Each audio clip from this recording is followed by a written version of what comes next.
So there are 11.4 million undocumented immigrants in this country, and out of them, only 699,350 are DACA recipients. And let me tell you what DACA stands for. So DACA, it is a deferred action for childhood arrivals, which is an immigration policy that allows people that were brought to the United States illegally as children to defer deportation to live and work legally for a certain period of time. And for many people, this meant coming out of the shadows, being able to go to school, being able to get an education. So let me tell you a story today.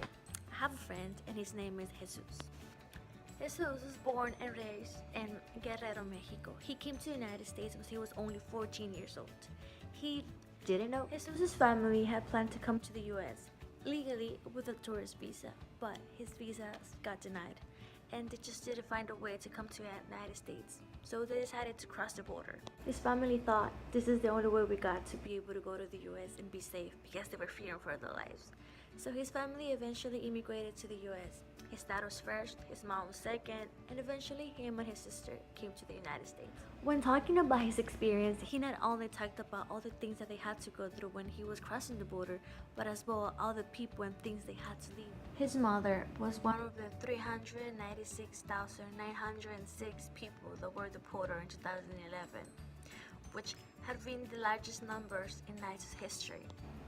His mom's deportation not only meant that his family was being separated, but also they didn't know how to deal with it. They didn't have a legal status, so they had to think about it. Should we go to Mexico? Should we stay here? What do we do? We're gonna be safe here, but our family's gonna be separated. So they thought, well, many people have gone through this. We can do this. We can stay here. Jesus can go to university in the US. His youngest sister as well. His mom was deported. She had to go back to Mexico. His dad was working way too many hours. Jesus had to take care of his younger sister. And all he thought about was, how do I do this? He had to be an adult even though he was only a teenager. And while being in high school, he had to figure out how to apply for college. He had to figure out how to go to university and how to be able to afford that with no help. Jesus was able to apply to universities, but he didn't know how to pay for that. So he found a way. He ended up going to community college, and he thought, this is my only chance. This is the chance I have to be able to save money and be able to go to university. He struggled a lot, especially internally. He had internalized all the things that people had said to him. He thought that he was not deserving.